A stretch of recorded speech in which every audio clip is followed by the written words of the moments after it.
we have five panelists, and then they can talk a little bit more about themselves and their practice and the themes that we'll be discussing today. And then we might get into a discussion through our conversation. And then towards the end, I do have one specific question for each of the panelists in regards to their practice. And then we can open up for the Q&A for the audience to hop in. But it'll be lovely if we can keep this conversational and, please feel free to sort of interject in between if someone has a point. It'll be nice if this becomes a conversation. So let's all welcome the five panelists. Thank you all so much for joining, taking out your time. And thank you so much, even Josie. I think she's joining from UK and it's 5 in the morning there. So thank you so much. So the five panelists we have today. Oh, by the way, I forgot to introduce myself. Sorry. Hi, everyone. My name is Raj Mathani. I'm a contemporary artist.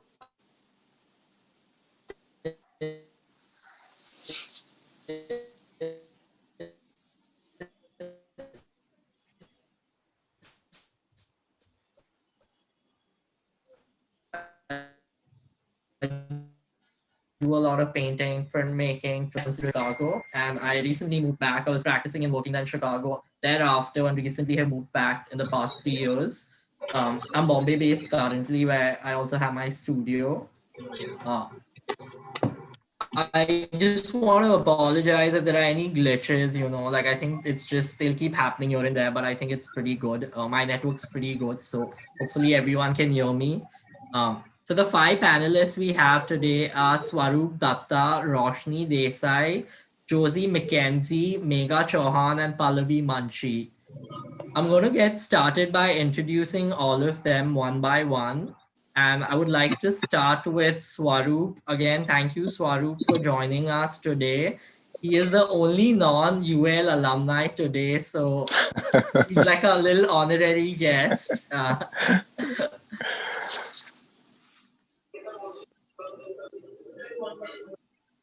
Swaroop is an alumnus of NIFT and has acquired a distinguished in his master's degree in fashion and textiles from Nottingham Trent University, UK. He started his career under the renowned designer Paul Smith, Sir Paul Smith, therefore worked with other brands like Irish Linen Guild and Aditya Birla Group to bring linen to India. He's headed the fashion and textile design department at NIFT, Kolkata. Swaroop has also worked as Dean Academics at Indian Institute of Crafts and Design, promoting and boosting Indian folk and indigenous craft culture. His interest in conceptual fashion and communication has yielded him conceiving and executing fashion projects for various leading Indian designers like Anamika Khanna, Sabyasachi, Kiran Uttam Ghosh, and Kalol Datta, to name a few. His desire to express himself has taken him to different mediums, from scenography to styling, graphics to interiors, crafts to clothes. But photography still remains his primary passion, wherein he's challenging the boundaries of image making within the country. His latest exhibition, Cow, is one such endeavor which has been appreciated both by critics and masses alike. And he's also been recipient of some prestigious awards. So thank you, Swaroop. If you can just say hi so that everyone can hear you once. Hi, everyone. Yeah. Awesome. The next we have is Roshni Desai. Again, thanks, Roshni, for joining. Roshni Desai is a designer and a creative director with 12 years of experience. Her expertise is bringing in local stories and cultural knowledge and insights into brands. She has a master's degree in graphic moving image from University of Arts London and bachelor's in mass media. Her previous work experiences spans global media companies like MTV, Saffron Brand Consultants, Lando Associates. She was the design lead at Eros Now and Culture Machine. She has also been interviewed by BBC Radio, Design, Indaba, Vogue India, France 5, Great Big Story for her works. She has won the Best Women Award Director and People's Choice Award for her graphic film Cover Up, which also screened at the 39th Asian American International Film Festival in New York. And she currently, as I mentioned, she's a founder and the creative director of Local, and she's practicing in Bombay. So Yeah, welcome, Roshni. Thank you. Thank you, Viraj. The next yeah, just wave so people also know who you all Hi. are. um, next up we have is yeah. Next up we have is Mackenzie. Josie is a social entrepreneur and designer based out in Sri Lanka, UK, and New Zealand. Soon after graduating from the BA Textile Design course at Central St. Martin's, Josie moved to Sri Lanka and founded Amma Natural Textiles, a social enterprise providing training and employment to mothers living on Sri Lanka's tea estates.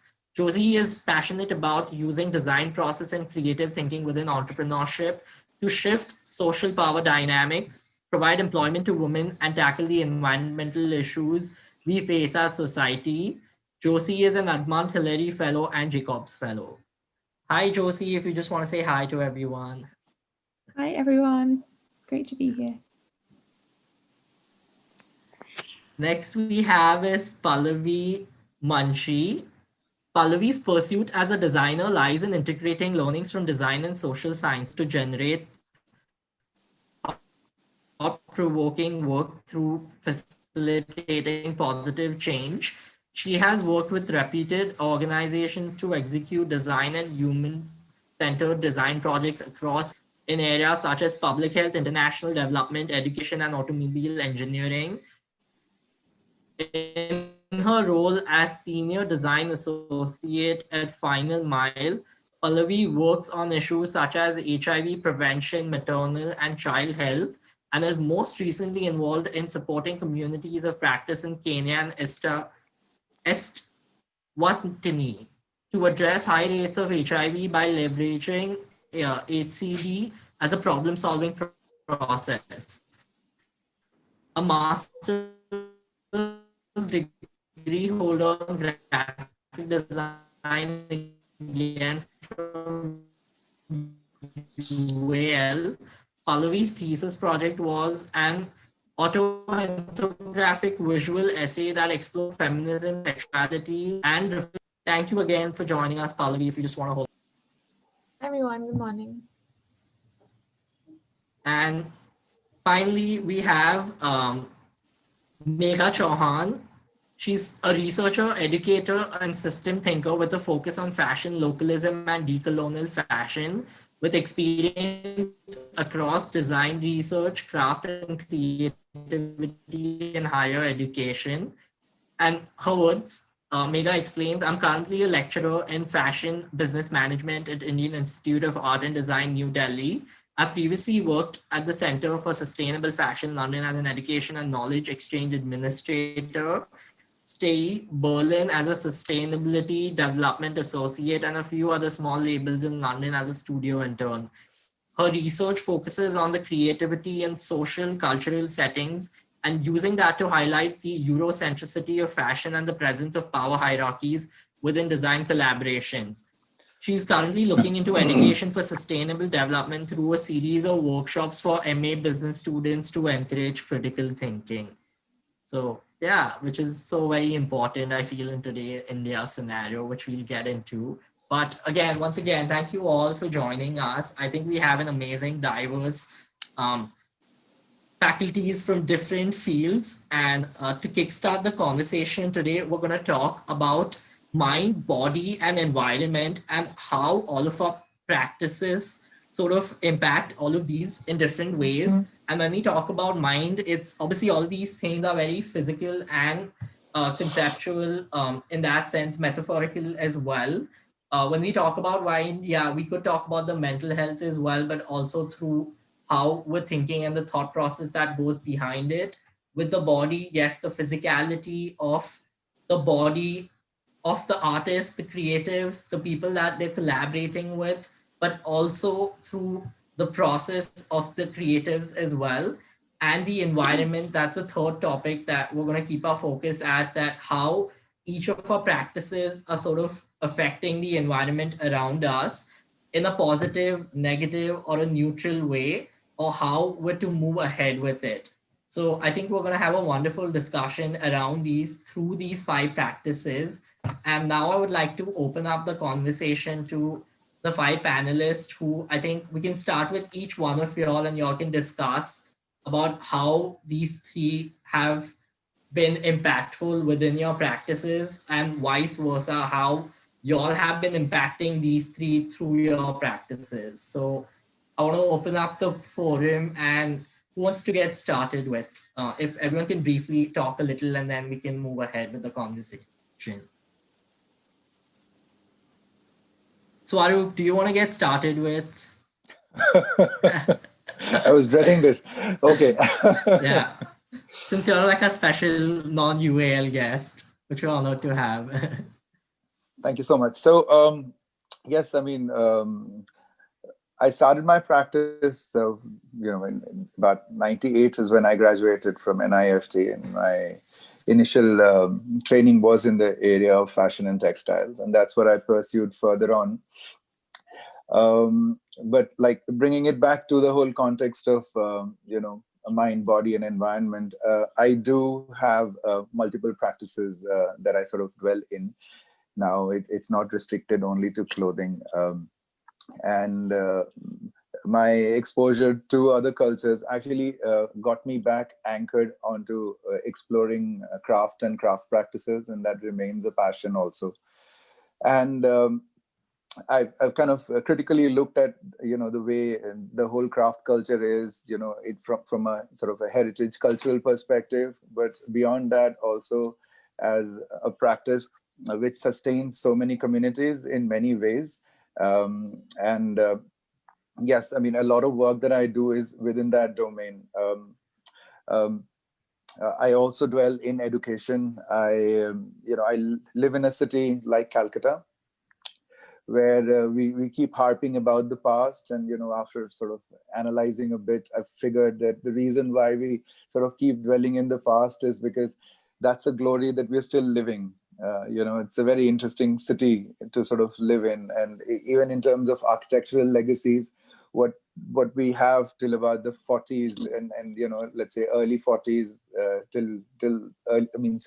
late 40s till early 50s are sort of architectural legacies that we have inherited, and there's not much that we've added on to it. So the city in that sense is living in a sort of a bubble which is from the past, and so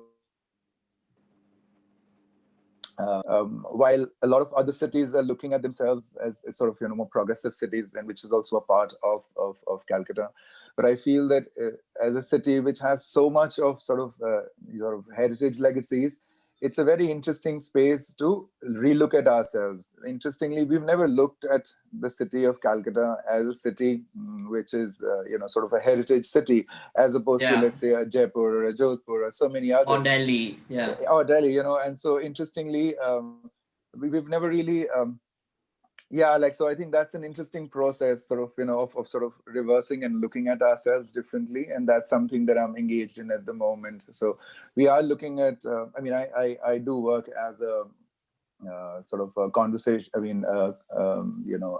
I do restore old houses, and they're mostly sort of non-heritage tag houses, which we go in and restore.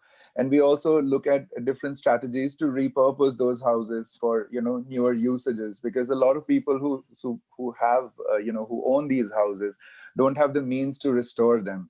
Yeah. And the easier way at the moment is to sort of, graze them to the ground and then build anew, which then makes money for everyone, from the political hierarchy, to the people who are selling the property, to the developer. But what it is doing is that it's kind of literally changing the face of the city very fast. It's almost like if you have a face and you start sort of scarring it, So we did a couple of interesting projects to bring in awareness, to the city folk about the heritage that they inherit, and how do we look at it. So this whole process of sort of re-looking at ourselves is what I work on. I also work with a lot of artisans because of my educational background and my sort of interest in Indian handicrafts that I said. I again, coming back to it, it's interesting from my educational sort of research. I see that all of these are rich cultural heritages that some of them come from more than 3,000 years back, from the Harappan times till now. And so many of them are like sort of continuous threads without any break, which I think is amazing. And for us to be able to lose that, would be such a shame. And interestingly, and I think, these are like these little, like a woven textile. You could just take any thread that you want and then just, add your bits and weave your little story and leave it at that. And then it continues. And I feel very, very special to be a part of a culture which has that, how many can claim that, in this world. So I think I feel very privileged coming from, being a part of, this culture where we have these continuous sort of legacies that we are sort of taking forward. But as an artisan, when I sort of interact with them, I feel that so many of them have been disempowered, with this whole advent of the designer, because the artisan used to be the designer.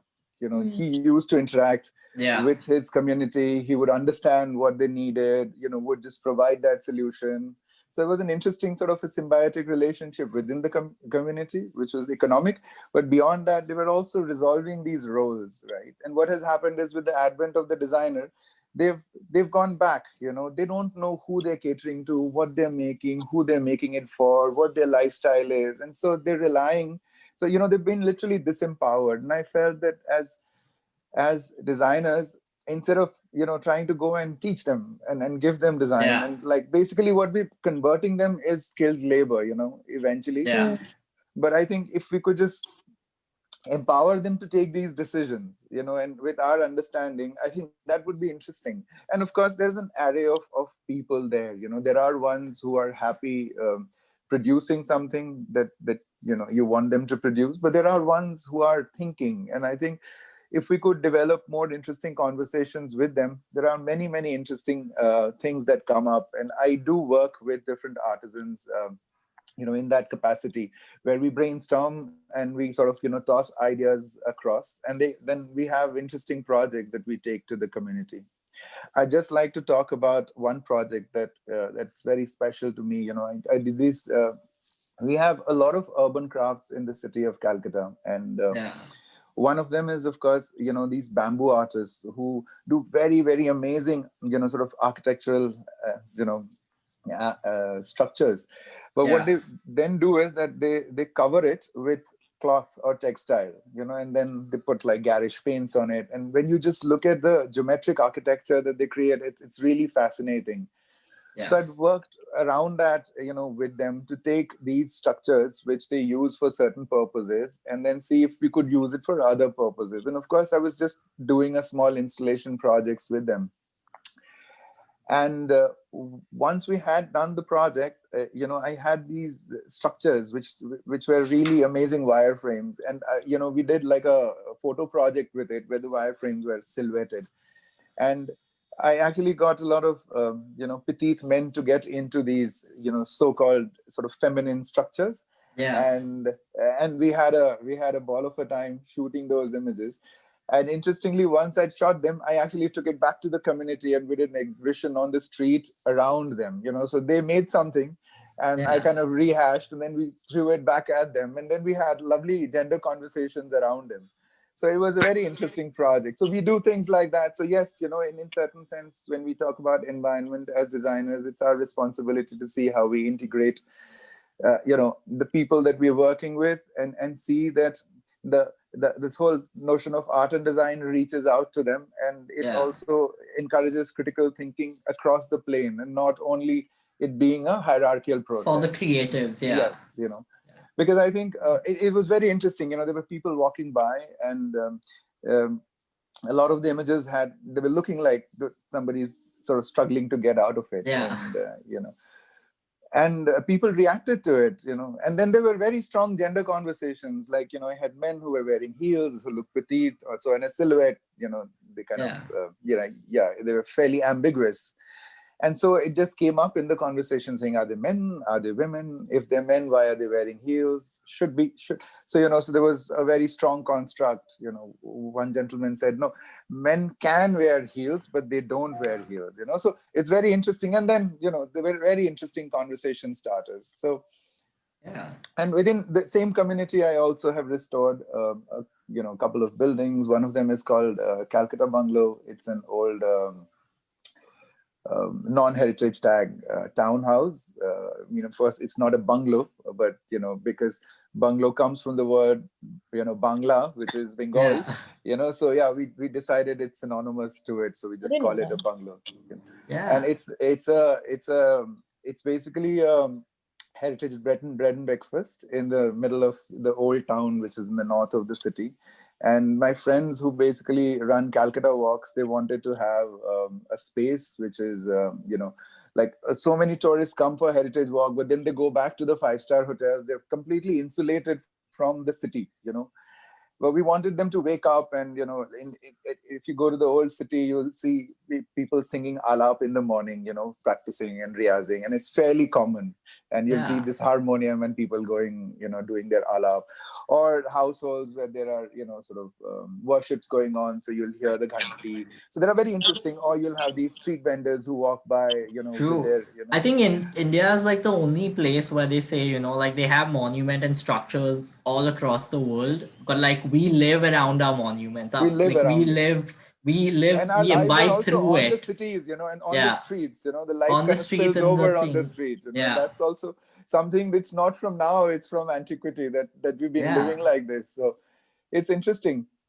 So yeah, so that's my practice. It goes across the plane, and of course it addresses many aspects of mind, body, and environment. Yeah. I'm very interested in like one of the things you said about restoring and about the environment, the nexus between that, and we'll touch base on it a little later. But I think moving on to Meghna would be an interesting, like the criticality of thought process you were talking about.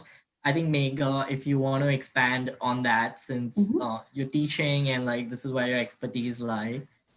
Yeah, all right. It was lovely to hear you, Sarup, by the way. Absolutely. Thank you so like much. my interest area is like all ears, and I completely agree with a lot of things that you said. So going back to my practice, I think when I first received the email from you, Viraj, discussing these 3 topics, I found the amalgamation of words quite interesting. And I felt like it highlighted something that is very much happening in this epoch, or which is very much a problem in a way, if I can say it that way. So this whole division of mind, body, and environment, I think it perfectly captures what we are living in, the Anthropocene, where we think that we are not a part of the environment, or our mind and our body, they are different. Where I see it as like a combination of the 3. I can hear myself echo, if someone can mute. Yeah, all right.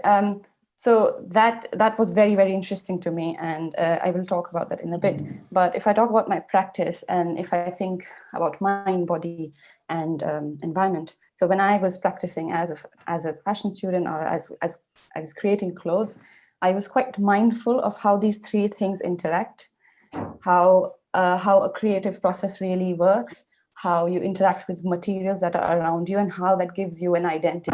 So my affordances, my exposure to certain kind of materiality molds my creative identity, even my cultural identity, and how I am a part of the environment, as in like what kind of footprint my collection might have, the choices that I make. So if I decide on using paper instead of plastic, what are these choices that I'm making in relation to my mind and the environment? But now I'm not really practicing as a fashion designer or as a creator. I've kind of, my practice has moved into academia and research and education. But this thing has still stayed, this conversation with mind, body, and environment. And I would like to talk about this person, Guadeli. He mentioned these 3 things, which I think is so relevant to our talk now and to my approach towards education. So design education, I feel, in India is very much rooted in this Eurocentric way of consuming and producing. And it's very much, I think, initially it was very, very distant from lived realities. It has now completely changed, or not completely changed, but it's moving towards this change where we consider the realities that we live in. But there are three points that this person Guardeli mentions. One is anthropocentrism. So there's this mindless use of resources towards productivity, towards efficiency, and we consider nature as something that is quite distant from us, which we might look at when we go to a zoo, or which is not really a part of us. We consider ourselves to be very much removed from the environment or the nature, which allows us to disregard it or to use it, as I said, mindlessly. And the second one is alienation, which is connected to our bodies and mind. So how education promotes this alienation. And by that, I mean, when you're removed from your local and more gravitating towards maybe global or somewhere else, you kind of alienate what you're producing from a certain community, or you kind of alienate yourself from a certain part of the society and you pick some over the others. So education sometimes promote alienation too. And the third one is very, very theoretical and educational, which is academization. So which is essentially you promote people to deliver content that can be easily either digested, and you reward certain activities over the others. And now this whole rewarding thing is dictated by perhaps an educator or the system that has already been established by Britishers, for example. So I find this combination of these three words, body, mind, and environment, very, very important and very, very relevant in today's world, and how education kind of caters to these things. And throughout my, I haven't been teaching a lot. I've only recently started, but I've realized that something that has been missing from a lot of conversations in education and design education is this understanding of interdependencies. And this again goes back to environment and nature. We consider ourselves as, there is this whole idea of star designers or creators. We live in this world where we believe in this paradigm of I genius or he genius or lone genius. So we believe that we have certain power over the others, or we can change the world, we can do a lot of problem solving, but all these paradigms don't really fit in the Indian context. And that's where my research focuses on when I talk about decolonization. In India, this whole idea of he is the genius or I am the genius is quite foreign. We are very much, we believe in collectivism, we live together. I think Swarup mentioned when he was talking about craftsmen and how now designers kind of come in and they moderate or intervene or they interact. But this whole distance from interdependence is understanding how we're part of a big system and not just a single product that we're creating. I think that is something that I'm working towards in terms of education, in terms of teaching my students, that they have to understand there is a big system which is made up of mindsets. And this is, again, I'm citing someone called Matilda Tham. She mentions that product is a very, very small part of our being. We have services, we have systems, and then we have something called mindsets. So I'm being very ambitious here, if I had to say that I want my students to kind of work towards changing their mindset. It's a big, big thing, because it's very difficult for us to kind of address something that is so intangible. Mindset is something that doesn't really appear in front of you. You have to think, you have to analyze, you have to reflect, you have to do a lot of painful things. And I think we as students, as designers, as creators, kind of shy away from these painful experiences, because I mean, who likes pain apart from masochists? So I think I sometimes feel like it's very, very ambitious to kind of shift this mindset from, oh, I'm going to start a new business, I'm going to create these beautiful clothes and just stop there. I think creators or practitioners should kind of reach towards changing of mindset and how their practice might have effect on the society and other people. So I don't know, I feel like this is a very, very huge task that I've taken upon, and I'm so grateful that I have this opportunity to kind of bounce these ideas off with you guys, and I don't know, get your help in the future at some point too. Yeah, I think it's a really interesting point you made about the communities against, like, like a star designer or like an artist, which in India, historically, we are built as a community. So even within the arts, whenever you talk about arts, it's usually through the Western canon of all these singular artists taking credit for, like, whether, like Jackson Pollock was the first guy to do splatter paintings, like Picasso was the first guy to come up with cubism. If you look at history, like especially in India, with so many different painting schools, which were not led by singular artists, but it was always like a group of craftsmen or artists, whether it's Madhubani paintings, Walis, all these other, even now we name them as indigenous thing, which is also a little problematic because it, again, we've created a hierarchy of what's high There are art and also like what's, in, houses, like rural art. Mm. Yeah, Right. like everything, like all of those things as well. So that's something, even my practice currently, that I'm addressing it very strongly about. Um, Firstly, the precedent that like a lot of the things we've been exploring for more than 1,000 years, but it's only like in the Western counterpart they've been exploring like less than a few hundred years. So that, and also about like the community aspect of it, like does who in the end like sort of not gets the credit, but it's come up through generations, through many different communities. So does a singular entity get the hold of, like, is he entitled to that invention? So I think that's interesting to me as well. But talking about that, I think Josie, you should hop in over here. I feel you're working in like three different countries, and like how your experience has been, and also what you're doing with your fashion label, and you're working with people as well. So like the communities. So yeah. Yes.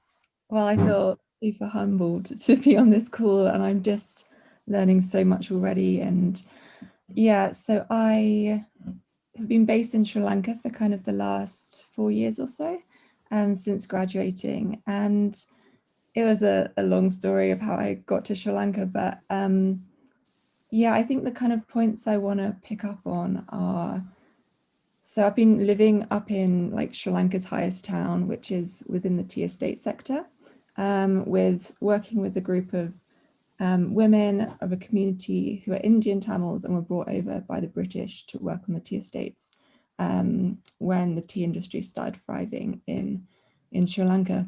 And it's been a really, so my background is in textiles, predominantly weaving. So weaving and dyeing, and weaving is my big love really. And I think it's taught me so much about not just producing a piece of fabric, but going and starting a business and literally looking at how you build a business like thread by thread, and how it evolves before you, and the length of time that takes. And I think thinking about entrepreneurship, I never thought I would call myself that. It's not really a label which I like grew up thinking I was capable of fulfilling, but actually creativity and design has really taught me that you're perfectly equipped to do that. It's the same thing essentially. You're creating something from nothing, whether it's a piece of clothing or whether it's a business or some kind of organizational structure. You can approach it in the same way, and I think that's what I'm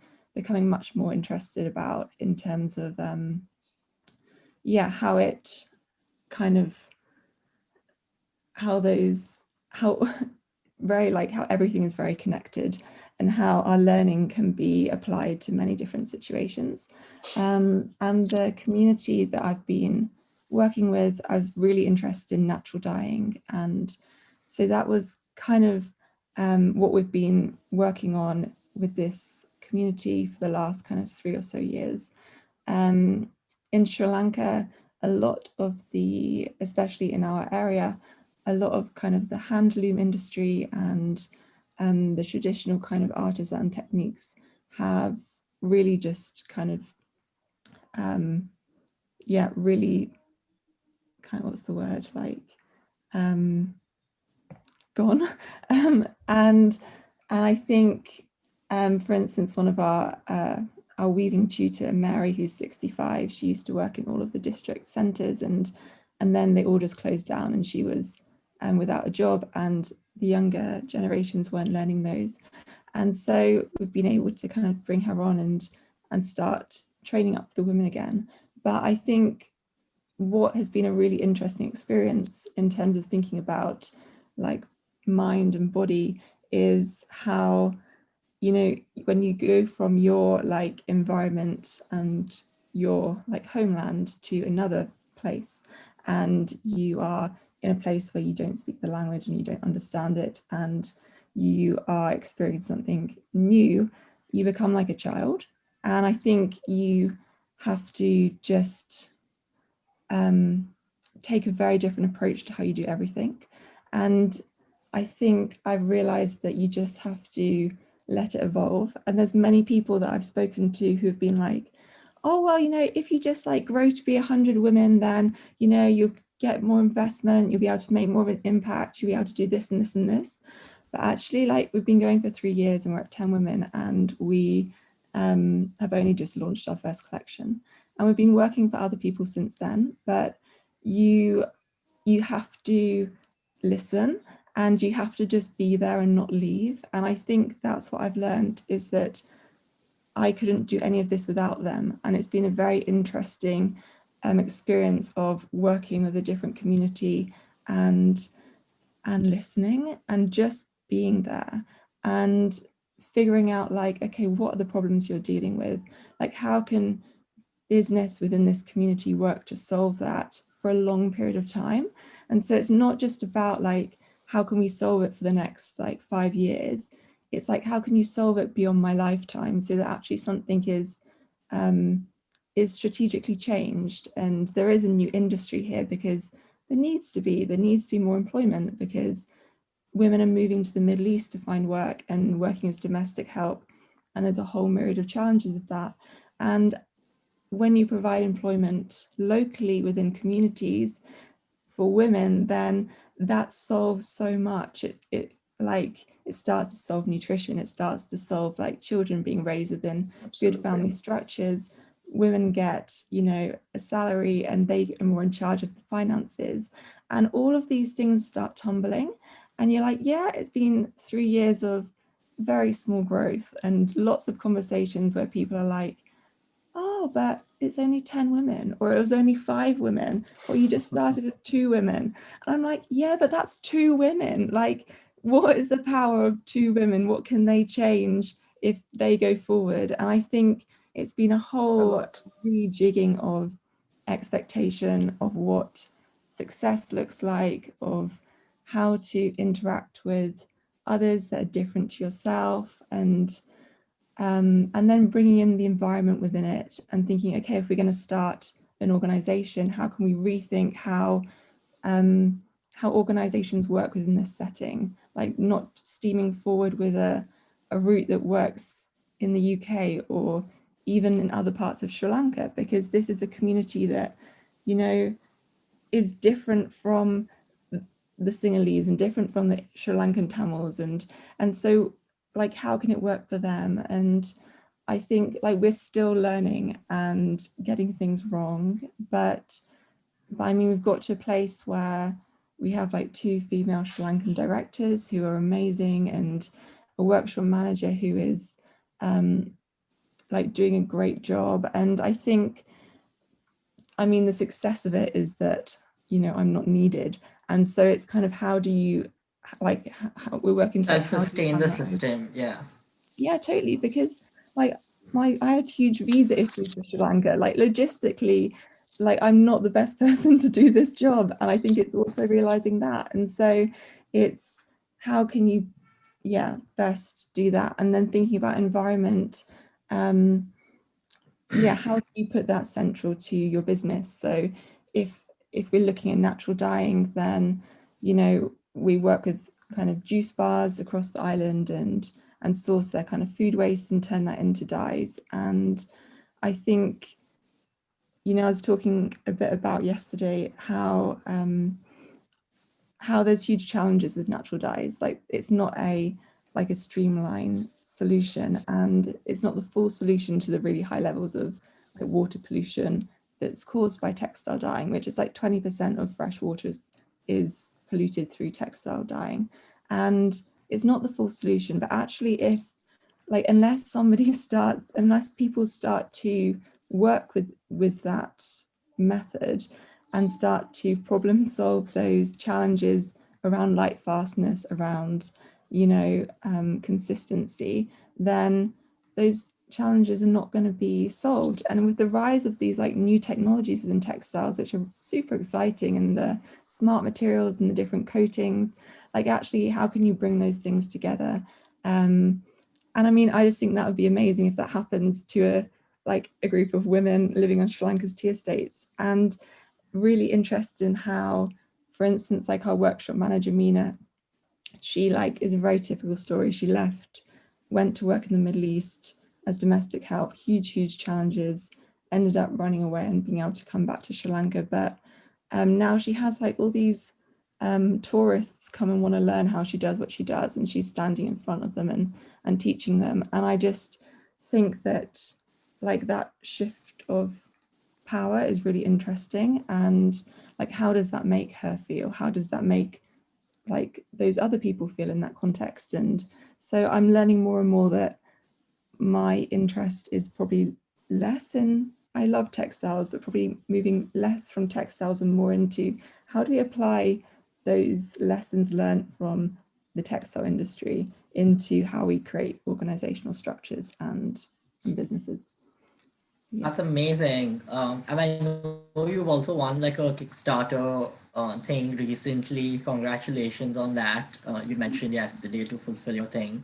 But talking about women empowerment, and also I just want to interject on the point you made of what success looks like for individual and as a country. I think a lot of our countries are built on capitalism now. We're headed towards there. So the parameters for success are so different. But I think that changed for me a lot when I visited Bhutan. I think it's one of the only countries or few countries, handful countries where they are not, their notion of success is so different, because Bhutan has a thing where they're not going to deforestation, or they're not going to deplete their resources only up to 40% of the country's capacity, 40 or 60%.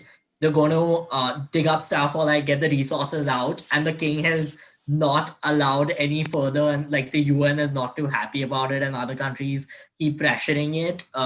But I think over there, when you meet people, they're so their notion is so different, because a lot of things in lives are covered. And that's why, very briefly, I don't want to talk a lot because I want you all to talk, and we want you all to hear from you all. But that's why they've been voted back to back the happiest nation in the world, because their notion of success is just so different. They're not chasing, I don't know, success in professional terms, or which again, it has its pros and cons. But overall, I think a lot of it, when we talk about mind matters, body matters, environment, I think they're the ones practicing at the highest level. So, but yeah, I think I would love if Pallavi interjects here with when you talk about women and how to sort of empower them, or give them, push them ahead in the society. Pallavi is doing a lot of work through NGOs in that area. And Pallavi, we would love if you can also share your different anecdotes with, I know you mentioned you work with the Melinda Gates Foundation and all the work that's come out of it. So yeah. Yeah, happy to. And I'm so excited by this conversation, because I see that we're all coming from sort of different disciplines and aspects of design, but there's so many themes that seem to be cutting across, and that's quite wonderful to hear. So just a little bit about myself. So I'm a design researcher and behavior architect, and I work with an organization called Final Mile, who looks to sort of solve really complex behavioral challenges, right, in the world. And we particularly focus on the public health and international development space. So I think my journey has been interesting. I've kind of moved from, being, into core graphic design and communication design, moved into user experience design, and so now practice human-centered design to address. And I think with each of these sort of different disciplines and domains within design, I've gotten a chance to kind of address problems of a different nature, right? And I think just talking about problem solving and mind matters is the theme here. I would just love to talk a little bit about human-centered design as a problem-solving process, and even just reframing the role of a designer. I think Josie, Megha, and even Swaroop kind of touched upon it.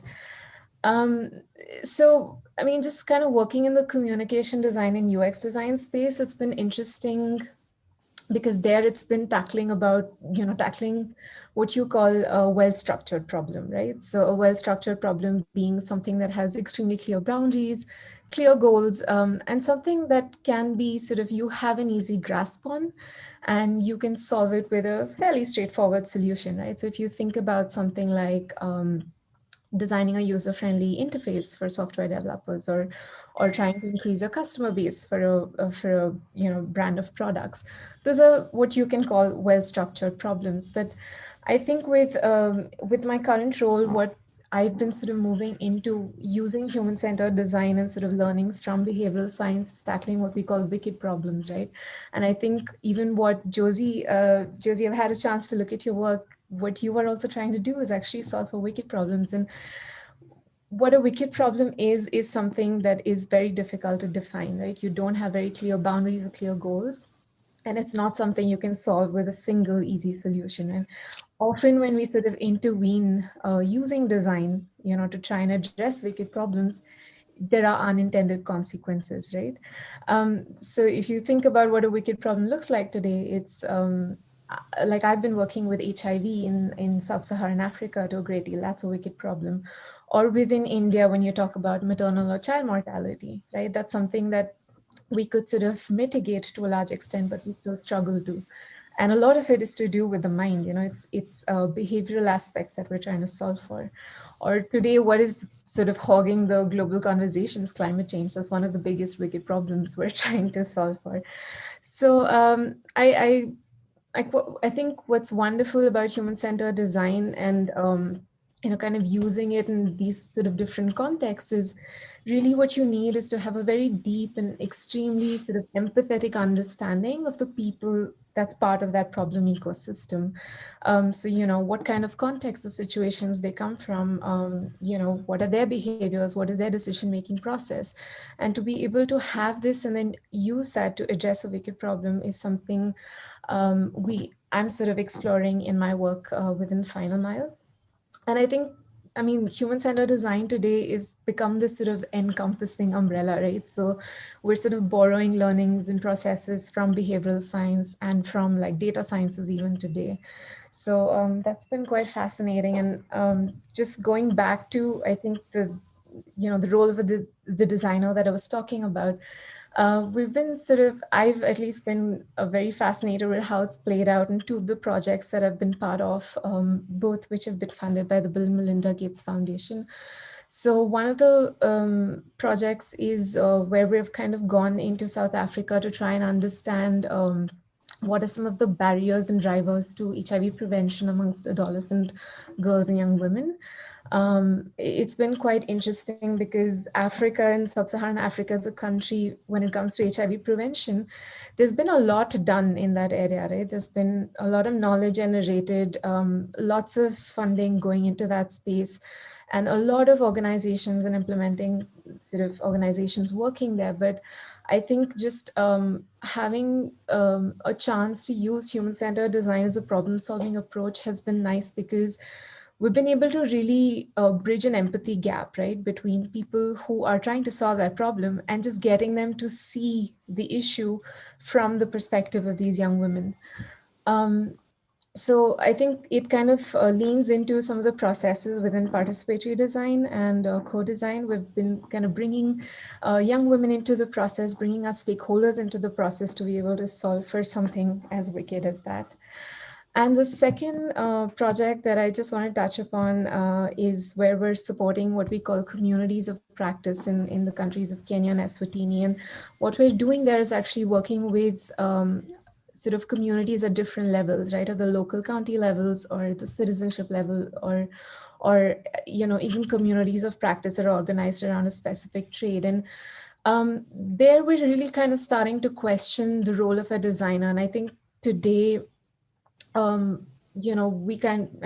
we've been always talking about the designers, the expert of the designers, the learned person, right? And they are the people, or we are the people who kind of define a problem and come up with a solution. So when we start kind of flipping that on its head and we say, can we think about designers as facilitators, right? And we work with communities to capacitate them with design as a problem-solving process. That's very powerful, because what we're then doing is giving these communities an ability to not only define a problem, it's problems they actually live day in and day out with. So they understand that context to a very, very intimate, in a very intimate way, and have a very deeper understanding of it, rather than someone sort of coming in from the outside, right? And what we're doing by providing that problem-solving process for them is to then come up with sustainable solutions, right? Those solutions are something they know that'll work within their communities. And it's something in the long run that'll kind of stay, and it'll be adopted by those communities. So that's what we're doing. We're actually building, sort of going into a little bit into the education space and saying, can we build curriculum for human-centered design and actually take it to these local communities and empower them with that problem-solving process. So yeah, I think. Cool.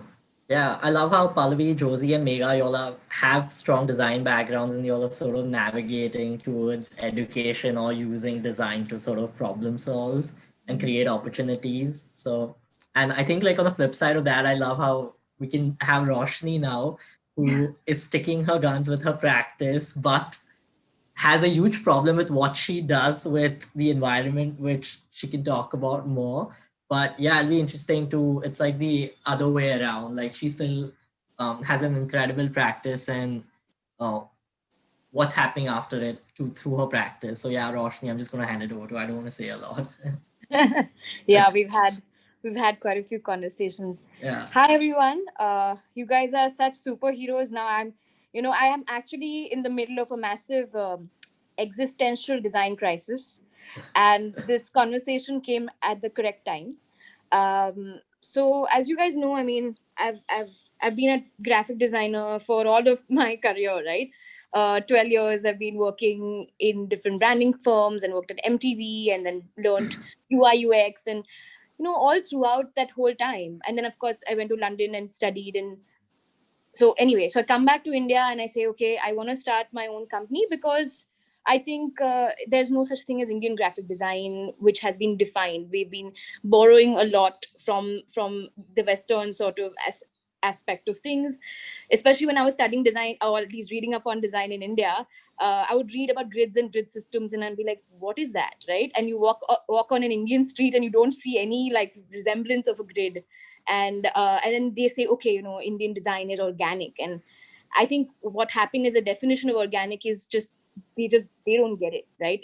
But it's our own communication methodology, and there are rules, there are sort of cues of Indian communication. So I was very interested in sort of exploring that and using that as as sort of tools to help brands out, because my bigger problem was at that time again, when I was working at Landor and Safran and all these places, and I would see like a lot of international brands were launching then. So I would see like the Vodafone logo or the Uninor logo, stuck in like this beautiful, like if you're in Goa and you see like one Tadpatri, then on top there's like Uninor, and it just doesn't fit. It doesn't fit in an environment, doesn't talk to anyone. Just because you put it in the local language, it's not really talking brand. So it used to irritate me, and I said, we need to kind of have our own version, our own take on what communication design is. And what used to also irritate me is a lot of graphic designers in India would say, Indian graphic design is very young. And like Swaroop, you mentioned, we've been communicating since the Harappan time. So I don't know what young we're talking about. If graphic design is word and image, we've been doing that for since 5,000 years. Actually, the first, I'm sorry, I'm just interjecting. Yeah. The first signage design is actually from Harappa. Yeah. They have like this, yeah. So anyway, Absolutely. sorry. No, exactly, right? So I was just like, okay, I want to study this, and this is where I'm going to go in, and I'll start a whole company so I can do projects which I can then kind of, so that we kind of have a methodology where we take local, something called local walks. So we walk, we actually take walks, and we actually, rather than going Pinterest, we kind of walk around and see what we can be inspired by. Fantastic. And what kind of, resonates with clients. And we come back, and we've also created a repository of graphic images, which, and now it's open source. So designers and students can like look at that and be inspired rather than, so all of that is great. Okay. Now there's another flip side. So while I've been running local for 3 years, and the reason I have a existential crisis is because when you're studying design, they don't tell you that, hey, you are going to be creating really environmental hazardous things, right? You're going to be recommending to companies what packaging to use. You're now it's even not even so, like, you're talking about environment, then talking about mind. So we are now also saying, okay, design apps which will change behaviors of people.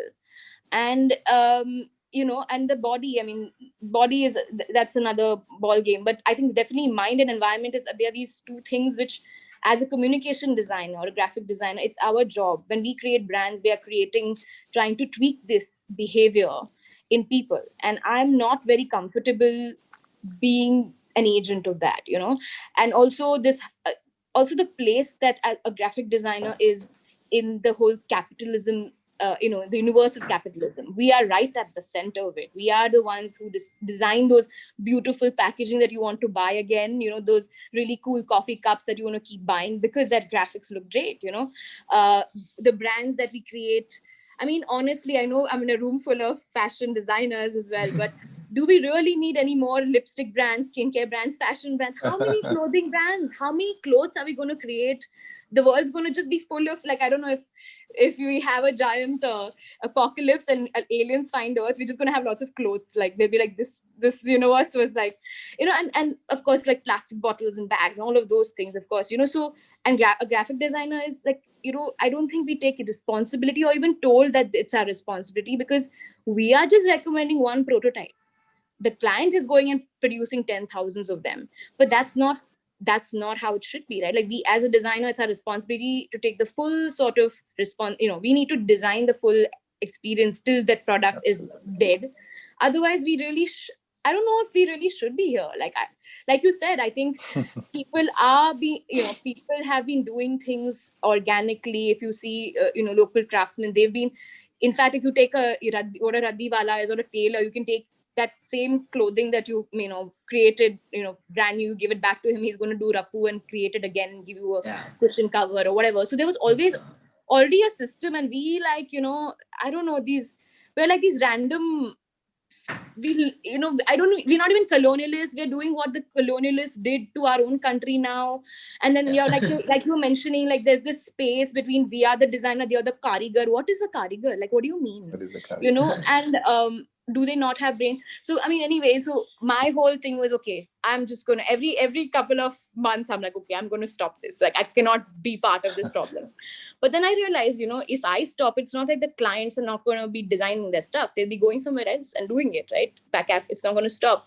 So what we did, we started something called local labs. And within labs, we are doing a lot of cultural work right now, but we've also started, I also realized that, hey, as a graphic designer, I wasn't taught how to research materials, but product designers are.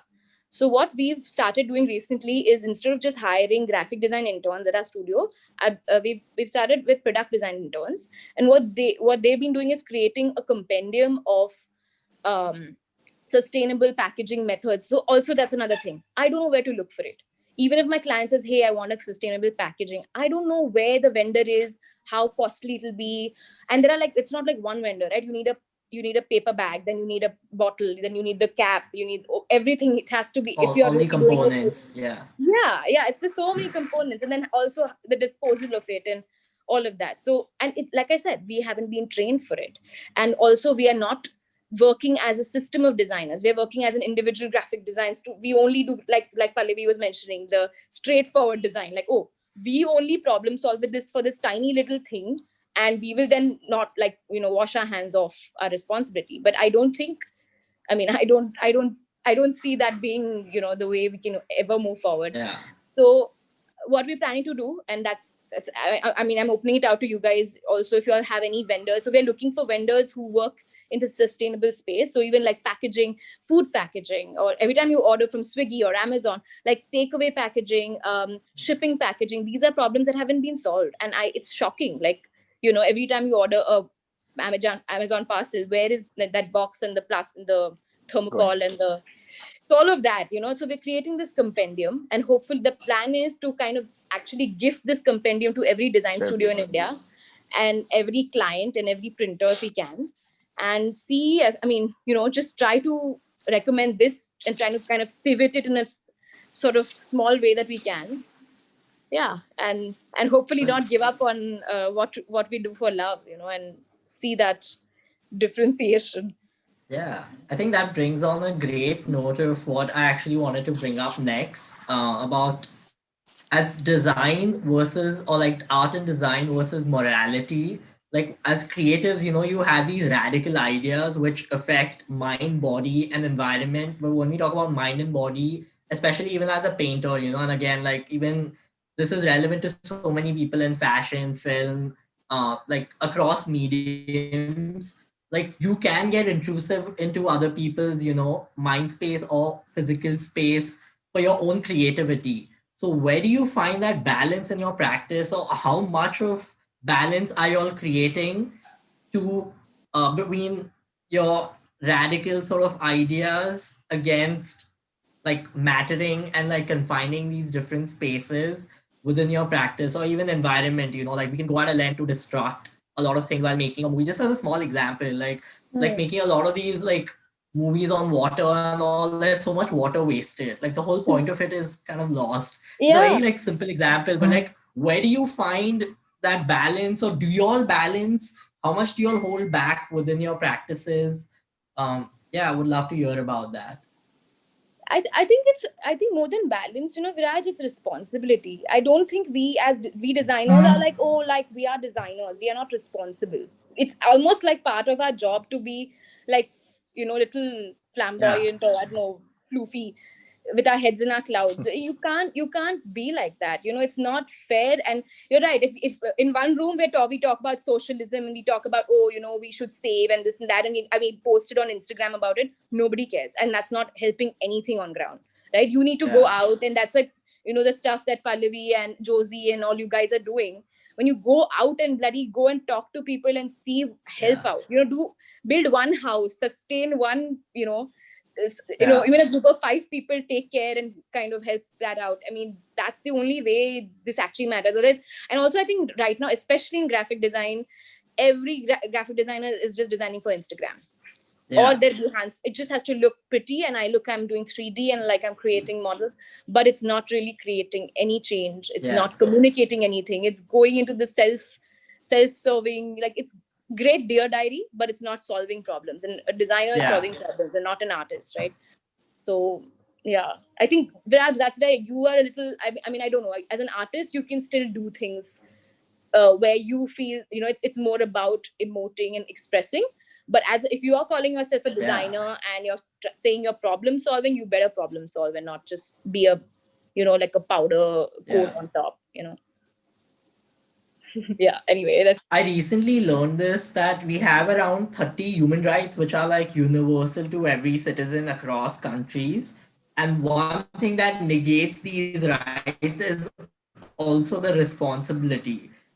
So yeah, of course, once it is in my right, I have a right to do anything, but I need to make sure I have the responsibility that I'm not entering into other citizens' space as well, because he also holds the same right. And talking about that, like the archaeological study of India, we have around 390 monuments just disappear. And like I don't wanted to go back to Swaroop, what he was talking about, the restoration and sort of even environment matters. And like we in India, we're living around these monuments, and they just like disappeared overnight. Imagine if you like go to Taj Mahal tomorrow and there's like a factory and like no one has a clue where, like they don't even know where to locate it. So yeah. what is your take on that, and like how can we change that and even like problem solve or even educate? I think we keep talking about education, but how does that happen and where does that happen? Like, I don't know if you, I mean, I want all of us to chip in on this, but Megha, I know you teach, and I teach design as well. And I also realized that if you just talk to people who are like locals, right? And now that's another thing. Like, we think we are not locals. I don't know what's this thing. I don't, also this whole separation of, I don't know, this class, especially design, I feel is a very classist profession. Before I had become a graphic designer, it was also just full of all these rich kids whose parents could afford them not to be an engineer or a doctor. So designer, theek hai, ye kar leti hai types, And that's why, but it never was like, hey, listen, you can really go and solve some stuff, and like monuments. Oh my god! So I'm a huge history buff. So I don't know. I mean, when Swaroop was talking about like Googling all of the places, like, and I was actually born in Calcutta, so I was like, oh my God, I have to find this. I didn't know bungalow was from Bangla. That's really cool. Yes, like, it that's is. really The cool. Bangla style is called bungalow. Yeah. Oh, how cool! Yeah. That's why they have the little Yeah, otla. Swaroop, you'd love to. Yeah, I would love to hear from Swaroop. Yeah, let us. What do you think about conservation? Oh, I Like, was just how saying can you'd we love to as hear a from Swaroop and Megha, Pallavi, and even Josie. Oh, sorry. Go on. So, one fundamental problem I feel is compartmentalization. And I think this whole topic is very interesting because when we talk about the mind, body, and the environment, we kind of have compartmentalized it already into three. And the fact that they're all integrated is something that, we don't want to acknowledge. And I think it also goes to, in a certain sense, the so-called scientific temperament, which also discourages, sort of this connection between the three. And we always look at it as compartments, And I'll give you a very interesting example. I was sitting with, this Japanese designer, and we were talking about this whole issue of safety. And like if you would be in US or we have safety standards. So, a carpenter working in a workshop would wear like a thick boot so that the, nails don't go, underneath his feet.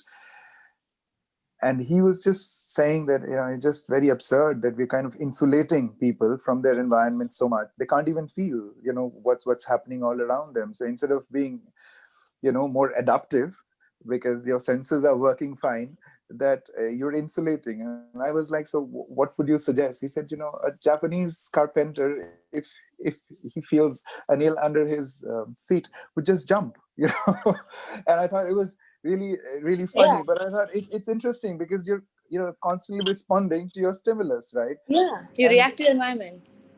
Also, let's say if you have a table and you have certain tools and you've made them to sort of work that way, our traditional artisans always work with their hands and feet together, And so as soon as you standardize it, you're creating certain environments which then require a certain set of problems, which is alien to how it's been practiced. So if you don't integrate them, it's never going to work. And I thought this whole division of the mind and the body is something that maybe slowly needs to go. And I think in India, we at least have the spiritual roots to understand that they're connected. Yeah.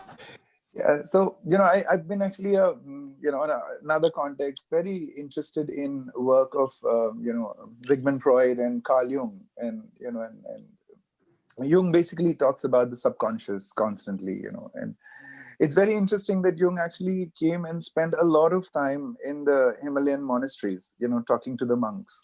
And then if you go to his studio in Zurich, in his house in Zurich and the place that he practices, he has these huge books of mandalas that he's drawn, mandala after mandala after mandala. So it's very interesting, but of course that aspect of him is concealed because, if you go and talk about sort of the manifestation of, this subconscious in a context where it's kind of scientifically driven, and you're talking about dreams and interpretation of dreams, it could just be termed as complete mumbo jumbo, and so you kind of veil it in a certain way, So it's very interesting that if you look at the whole Buddhist sort of practice in the Himalayas, you would see that dreams are a very important aspect of them. They dream about everything. And this lucidity is where they say that the superconscious is basically flowing through you.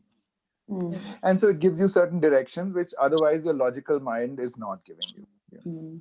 But when you interpret that to a more scientific mind, you can't say, so, this whole superconscious, as soon as you say superconscious, they'll be like, don't talk about it. I don't want to know about it. It's a mumbo jumbo. Let's get this out of the system. So then you say, you internalize it and say, this is subconscious. So this is the problem because you're not letting these aspects connect. When we say we are part of nature, I mean, what audacity! We are nature. Yeah. Okay. Yeah. We are animals. Yeah. So it's as simple as that. I mean, how do you say that we are? It's such an audacity to say we are a part of nature. We are nature. So yes, we are in it. together. We are a part of it. And as soon as we compartmentalize, the problem starts. And I think this. It's really interesting. Sorry to interrupt, but now that you're saying the I'm compartment. sorry, I think it's just gone on to a slight tangent. No, I have a really interesting thought, because when I first became a designer, I think any graphic designer. After Roshni says it, I want to tie it back. Yeah, please. Yeah. Go for it, Roshni. Yeah. So I was saying, when you become a designer, right? And I'm sure, I think I speak for a lot of us. We don't really see this is affecting my mind. Now how I break it down, which colors are these, and then how am I feeling, and this is the environment, right? When you like something, because when most designers just use, maybe as a child, they just had aesthetic, or they had sort of a feeling, like things affected them. Like, I think, colors affect them, or spaces affect them, and they're generally quite sensitive people. And I think when I studied design, I was forced to break it down and justify, why is this design working? Why is this aesthetic, more than design, aesthetic working? And it was so difficult to do that initially, right? And that's a very scientific, that the whole British or the German way of designing, you break it down, you say, okay, color does this, form does this, function is this, and environment is this, But you're right. It actually, when you like a space, and especially you think of an architecture, or if you think of a garment, or your photograph, you just like it, and it just all works together and attacks you, mind, body, soul, in complete unison and environment. So it just is, it's about going back to that and trying to not over rationalize.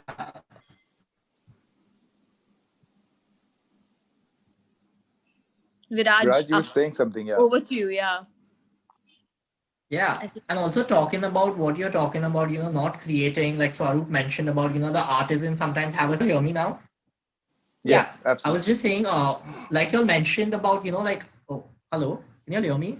Yeah, how the artisans, have a particular way of doing it, and then we try and standardize that thing, and it sort of like changes or messes with their systems. There's a really interesting event happening at 4:30 where we're talking about just the conversations going to be around IP versus traditional, which is again like an ongoing conversation of this, what we're talking about, where a lot of these countries like India or like South Asian subcontinent, we have our traditional ways of doing things. But then when the Western counterparts come in, where like things are so solidified or legalized, where does, that balance happen? Like how to take forward those things, or like events, or even ownership of inventions or techniques. So I think like if people want to tune into that, just a little bit of that. But also I would love to hear from education, how can we sort of like change the infrastructure and sort of implement and make people conscious of these things? I agree with Swaroop where there shouldn't be a distinguish, but I think that's a very evolved understanding after you've reached a certain level of practice. But when you start out, how do you be mindful of such things, and how can we introduce it early on within our practices? I think what Megha was talking about was very interesting about the mindset. I felt that, with a lot of students, especially coming into design education in India, we are coming from a fairly prescriptive format, right? You've been told to, be obedient by your parents. There is a certain format of not questioning much. And then suddenly you change the format. You say, oh, now question everything, come up with new, new ideas, think out of the box. It just doesn't happen in a day. But I think it's just a process that you introduce them to at a certain level. And then I think it's just like a germination, and then it germinates at some point of time. And, as design educators, we need to be very patient about it, that it's going to, what we can only do is do that germination. And it's eventually going to, have some fruition of its own.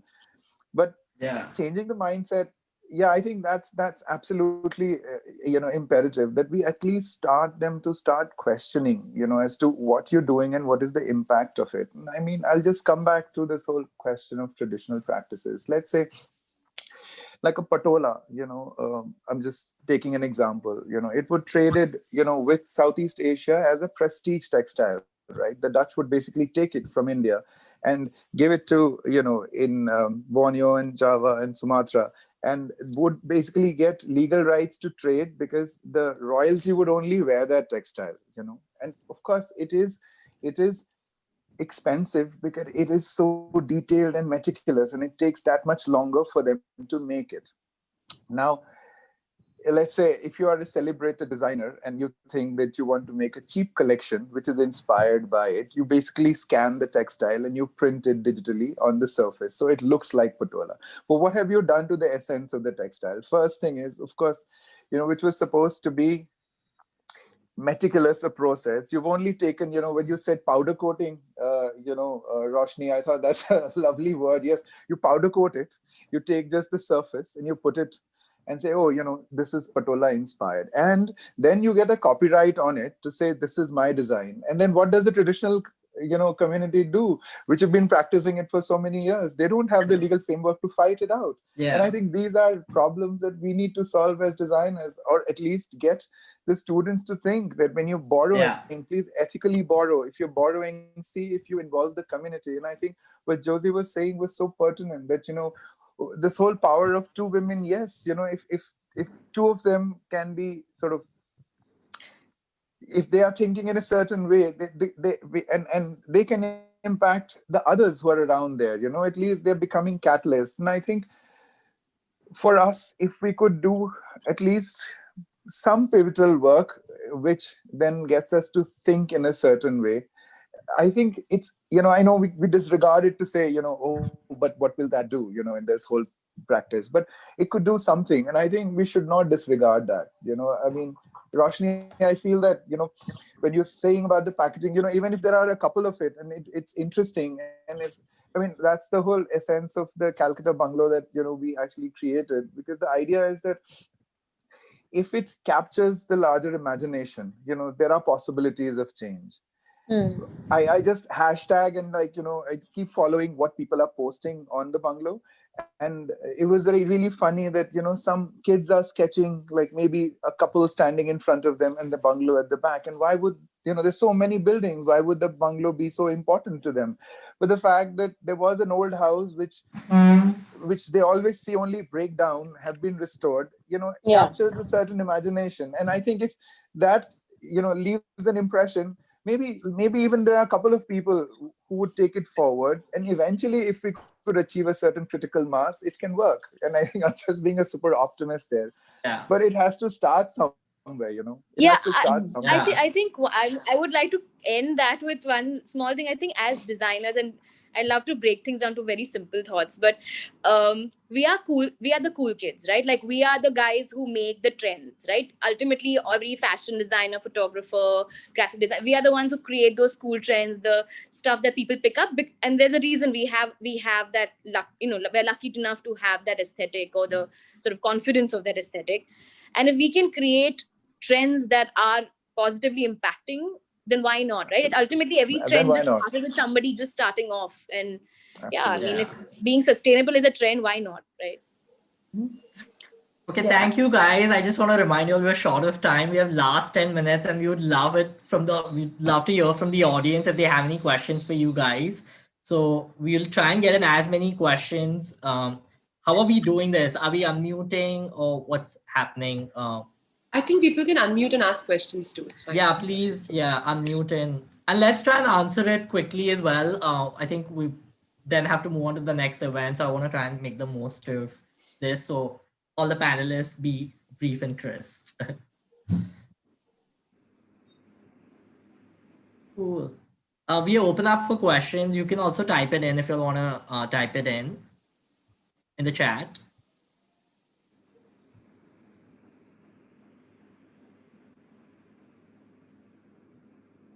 Okay, if people have questions, please type it in your chat, this thing. But I would love to hear from Megha, Pallavi, and Josie. Like, if y'all had any last thoughts as well on the morality issue, or like even the infrastructure that we were talking about, like on the closing notes. So yeah. Yeah, I think I always get confused when I talk about morality, because I think something like worldview. So as educators. Yes. Well, something called worldview is highly disregarded. I think when I talk about decolonizing fashion, I want to talk about decolonizing knowledge or education.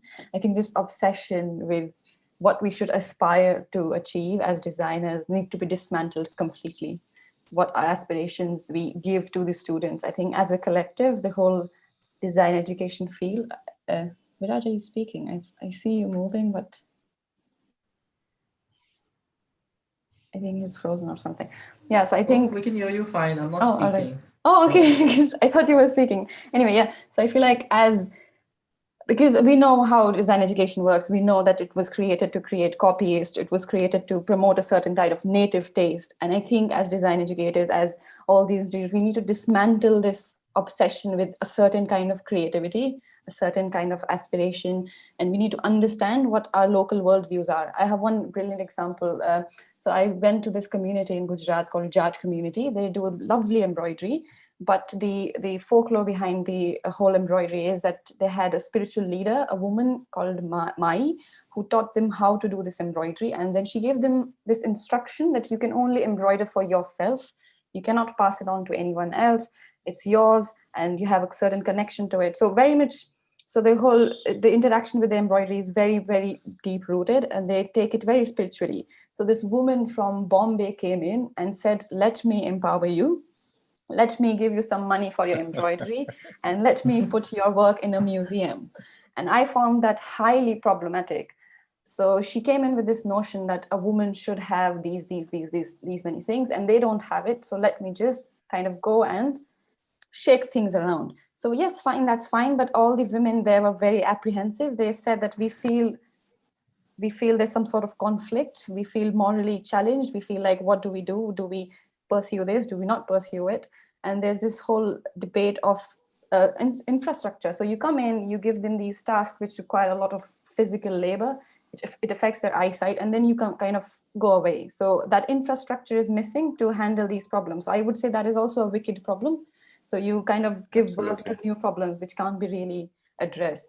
So I don't know, we need to dismantle this whole idea of what creativity looks like, what design looks like. Why do we need to push certain perceived needs or aspirations and kind of situate ourselves in India, establish what the worldviews are of different communities, and then take it from there, educators and design schools. I think I'll stop there. Great, thanks, Megha. We do have a question from Isha Jain to Pallavi. How do you see the field of HCD evolving? Okay, so that's I don't know if I have a full grasp of how I see it evolving. And another question, how do we get in touch with you to discuss things further? That can be, yeah, y'all can find her on Instagram. Sorry. Yeah, no, so I think it speaks a lot to what Megha was saying, right? I think just dismantling this idea of what we are as creative people or as designers, I think it to some extent, I think with HCD, that's what we're sort of moving towards. And for me, it's been, with that project that I was talking about, where we're working with communities to try and capacitate them to solve their own, problems that they face, them being the experts on their context and the situations they're everyday living. I think that is where we should be headed personally. That's my belief. And I think we as designers just being facilitators to that process is where we need to go. So yeah, I think that's how I see HCD evolving. And it speaks a lot to the mindset also, I think, that came up here, right? So much of capacitating people with design is about cultivating that mindset of design thinking. So, having to kind of, I think, touch upon the importance of being curious, being creative, having to question things, having to be experimental. I think these are some of the aspects, I think that as part of cultivating that mindset that we should kind of look to build into our education as well. So yeah, I think that's my... Wonderful. Thank you. And we have one last question, but we're going to wrap this up soon so we can prepare for the next event. This is from Mamta and it's an open question. I think we briefly spoke about this, but when you talk about design as problem solving, that's just one approach. It's harder to incorporate problem solving as an exhibit designer when you're trying to pass on information, raise awareness. So I think this is a great question as like a mediator in between your task is, you don't have fully control. You're just like listening and passing on the info. And I think this also goes for curators and other professional fields where you're sort of like mediating things and not entirely the creating or putting it out there. So yeah, what are your thoughts and how can we balance out in such a situation? Thanks, Mamta, for the wonderful question.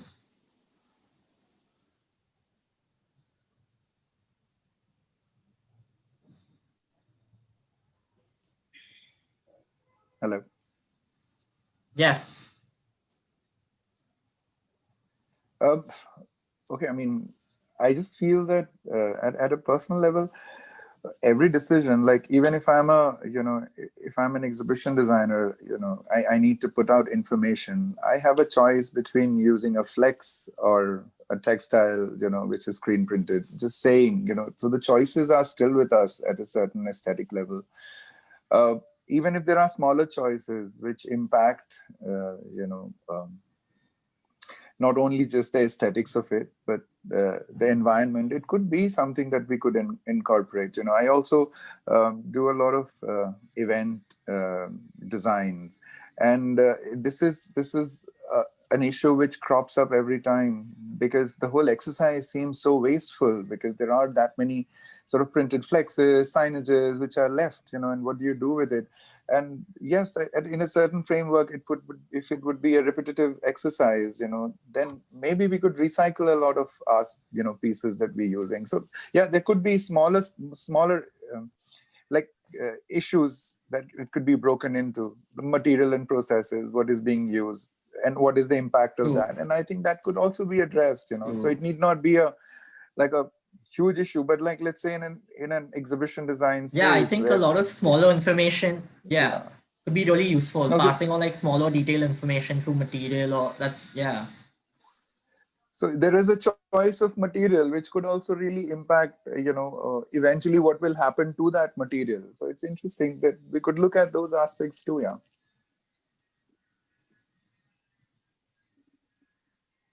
Yeah. Amazing. I think we'll call it the end of the session there. I think it was an incredible conversation. Thank you all so much, and thank you all, 5 of you all. It was just incredible to chat, and I feel we can keep talking about these things, and hopefully in the near future, we will get to catch up with all of y'all. Amity, Karishma, Megha, Trishita, Akansha, Shobna, everyone, I think for many months past, they've been planning and organizing these things. A lot of coordination has gone into it. So thank you to the entire UL Indian community for organizing this. And hopefully we can grow this every year and make it bigger and better. But yeah, if you all have any closing notes, please. But thank you. Thank you so much. Thank you. Thank you. Thank you, everyone. Yes. Thank you for coming. Everyone.